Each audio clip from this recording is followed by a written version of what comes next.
जो mental math कक्षा 7 के अगले भाग पर चलते हैं। मैं हूं हरी सर और आप देख रहे हैं मेरा YouTube channel maths with Hari sir special Hindi medium के बच्चों के लिए।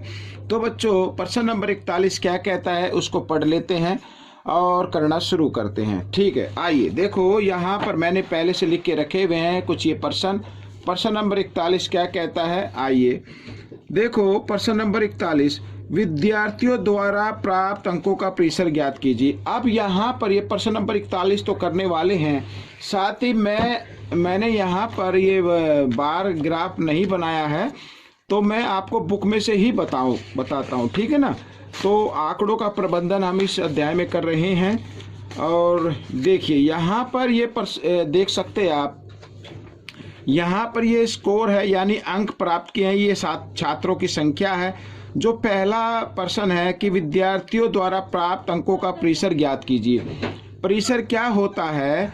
जो सबसे ज़्यादा अंक, ठीक है ना, जिस विद्यार्थी ने सबसे ज़्यादा अंक लिए हैं, कितने लिए हैं? 100, और सबसे कम यानी 60, तो इनको आपस में घटा दें तो वही क्या हो जाता है? प्रतिशत हो जाता है। तो यहाँ पर बच्चों हमें करना है प्रतिशत ज्ञात।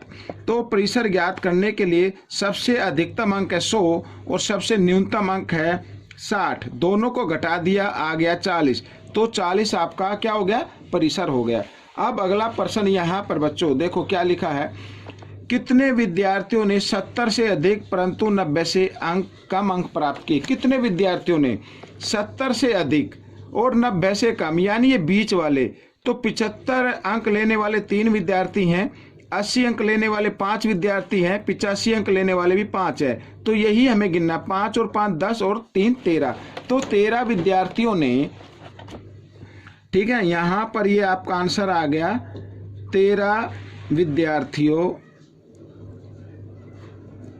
ठीक है, 13 विद्यार्थी भी लिख सकते हैं। 13 विद्यार्थियों ने, कितने विद्यार्थियों ने लिए? 13 विद्यार्थियों ने 70 से अधिक 90 से कम अंक प्राप्त किए। This is the answer. अब प्रश्न नंबर यहाँ पर 43 देखो क्या कहता है, यदि पास होने के लिए न्यूनतम अंक 70 हैं तो कितने विद्यार्थियों ने परीक्षा पास नहीं की? अब यहाँ पर पास होने के लिए 70 अंक हैं, ठीक है ना। तो इसका मतलब इससे जो कम आए हैं, जिसके 60 आए हैं या 65 आए, वो तो फेल हो गया। तो 60 नंबर लेने वाले विद्यार्थी हैं 2 और 65 नंबर लेने वाले हैं 1, तो कुल विद्यार्थी कितने हो गए? 3। तो यहाँ पर क्या आ जाएगा? 3 विद्यार्थी। ये मैं लिख देता हूँ, ये आपका उत्तर बन गया। ठीक है। अब प्रश्न नंबर यहाँ पर 44 हम करने वाले हैं। तो प्रश्न नंबर 44 में देखो क्या लिखा है। प्रश्न नंबर 44 कहता है, शिवांश के 5 विषयों के अंकों का माध्य 86 है। यदि उसे छठे विषय में 80 अंक मिले हैं तो सभी 6 विषयों के अंकों का माध्य ज्ञात करना है। अब ये भी आसान है। अब माध्य ज्ञात करने के लिए आपको सबसे पहले 5 विषयों के अंकों का योग ज्ञात करना होगा। आइए लिख लेते हैं, 5 विषयों के अंकों का योग। तो योग कितना होगा? जो माध्य है उसको आप 5 से गुणा कर दें। 5 6 30, हासिल 3, 5 6 40 और 3 43, ये आ गया 430। ठीक है। छठे विषय में उसे 80 अंक मिले हैं, तो छठे विषय का भी इसमें हम क्या कर लेते हैं? जमा कर लेते हैं। यहाँ पर हिंदी में लिखना पड़ेगा, छठे विषय में अंक कितने मिले बच्चों? कितने मिले? 80 अंक। तो 80 मैं इसमें जमा कर देता हूँ, ठीक है ना। तो 6 विषयों के कुल अंक, तो 6 विषयों के कुल अंक हो गए बच्चों यहाँ पर 0 की 0, 8 और 3 11 का 1 का हासिल 1, 4 और 1 5, 510 हो गए। अब हमें 6 विषयों के कुल अंक तो मालूम हो गया, लेकिन 6 विषयों के अंकों का माध्य ज्ञात करना है, ठीक है ना।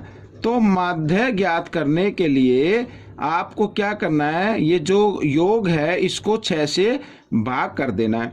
6 एकम 6, 6 8 48, 3 बच गया और 0 30 हो गया, 6 पंजे 30, यानी 85 आ गया बच्चों। ये आपका उत्तर हो गया। ठीक है। प्रश्न नंबर 45 क्या कहता है, एक वृत्त को निम्न रूप से रंगा गया है, आमिर ने उस वृत्त पर एक डांट फेंका, इसकी प्रायिकता क्या होगी कि वह डांट छायांकित भाग पर लगे। ठीक है, तो वृत्त मैंने नहीं बनाया है लेकिन मैं आपको दिखाता हूं, वो वृत्त ये है। ठीक है, अब आमिर ने एक डांट फेंका, वो डांट छायांकित भाग पर लगा, या तो यहाँ लगा, इधर या इधर लगा।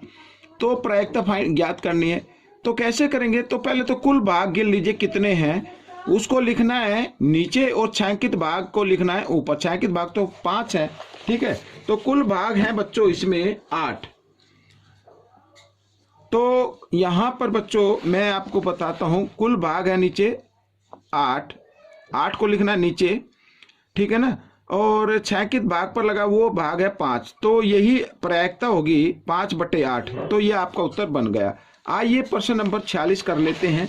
और प्रश्न नंबर 46 में देखो क्या कहता है यहां पर। प्रश्न नंबर 46, अब आपने पासा तो देखा होगा, लिखा है एक पासे को फेंकने पर 10 आने की प्रायिकता क्या होगी। अब पासा जिसे आप लूडो खेलते हैं उस पे तो 1 2 3 4 5 6 इतना ही लिखा होता है। ठीक है, तो 10 तो लिखा होता नहीं। तो अगर आपको इसको करना है, वैसे तो 0 आएगी प्रायिकता, क्योंकि 10 होता ही नहीं, तो उसमें क्या होगा, तो 0 ही होगा। तो यहाँ पर कुल अंक लिख दीजिए क्या, 6, और 10 तो है होता नहीं, तो उसकी जगह 0, तो 0 ये आपका उत्तर बन जाएगा। ठीक है, अब प्रश्न नंबर 47 देखो यहाँ पर लिखा है, क्या कहता है। एक कक्षा में 24 विद्यार्थियों में से 6 विद्यार्थी बाएं हाथ से काम करने वाले हैं। कक्षा में से एक विद्यार्थी यादृच्छा चुना गया, इसकी क्या प्रायिकता है कि चुना गया विद्यार्थी दाएं हाथ से काम करने वाला है। ठीक है, दाएं हाथ से। तो कुल विद्यार्थी कितने हैं बच्चों, पहले वो लिख लो आप। कुल विद्यार्थी हैं बच्चों 24। इसमें से बाएं हाथ से काम करने वाले को हम घटा देते हैं, उनको भी लिख लो। बाएं हाथ से काम करने वाले,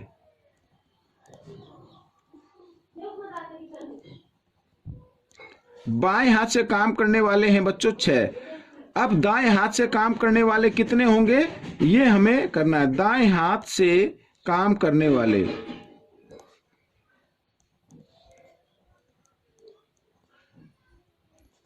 ठीक है, तो 24 में से 6 घटा दीजिए। 24 में से 6 घटाएंगे तो कितना आ गया, 18 आ गया। अब प्रायिकता ज्ञात करनी है बच्चों। ठीक है, कुल बच्चे कितने हैं 24, और दाएं हाथ से काम करने वाले कितने हैं 18। आप चाहे तो इसको भाग दे सकते हैं 6 से, 6 × 18, 6 × 4 24, तो 3/4 ये आपका उत्तर आ गया। ठीक है, ये अगर आप चाहे तो इसको दशमलव में भी लिख सकते हैं, तो दशमलव में लिखने पर यानी 3 को जब आप 4 से भाग करेंगे इस तरीके से, तो 0.75 ये आपका उत्तर आ जाएगा। ठीक है, अब हम करेंगे प्रश्न नंबर 48 से 50।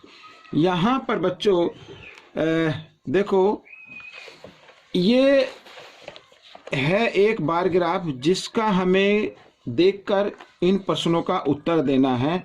जैसे यहाँ पर लिखा है, ये देखिए यहाँ पर ये जो छायांकित दिख रहा है ये टीम ए है, और ये सफ़ेद वाला जो है ये टीम बी है। यहाँ पर ये खेलों की संख्या है, पहला खेल, दूसरा, तीसरा, चौथा, और इधर ये अंक हैं बच्चों। तो पहले में देखो क्या लिखा, न्यूनतम स्कोर क्या है, वह किस टीम द्वारा प्राप्त किया गया और कौन से खेल में। ठीक है ना, तो न्यूनतम का अंक देख रहे हैं, तो यहाँ पर ये 4 आ गया। न्यूनतम अंक कितना है, 4 है। तो लिखा ना न्यूनतम स्कोर क्या है, तो न्यूनतम स्कोर हो गया 4। वह किस टीम द्वारा प्राप्त किया गया, यहाँ ये सफेद वाला है, तो टीम बी के द्वारा प्राप्त किया गया, और कौन से खेल में, खेल कौन सा, तीसरा खेल। ठीक है, तो इसका आप उत्तर दे सकते हैं, यहाँ लिख सकते हैं। तो मैं लिख देता हूं, न्यूनतम स्कोर है बच्चों 4, किस टीम द्वारा प्राप्त किया गया, टीम बी द्वारा प्राप्त किया गया। किस खेल में, तीसरे खेल में, तो तीसरे खेल में। ये आपका उत्तर बन गया। ठीक है, यहां पर अब प्रश्न नंबर 49 देखें। देखो क्या लिखा है, 49 में कहता है टीम ए पहला खेल कितने अंकों से जीती। देख लेते हैं। तो ये रहा बार ग्राफ आपका। टीम ए, ये रहा पहला खेल, ये रहा।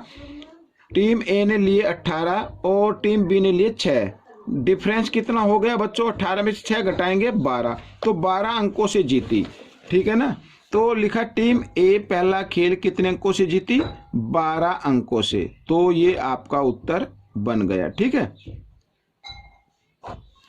अब यहां पर इस भाग का आखिरी प्रश्न, टीम बी चौथा खेल कितने अंकों से जीती, ये हमें बताना है। तो टीम बी का भी हम देख लेते हैं। देखो चौथा खेल ये रहा, और चौथे खेल में ए टीम ने तो लिए 6 अंक और बी ने लिए 10, तो अंतर कितना आ गया? 4 का आ गया।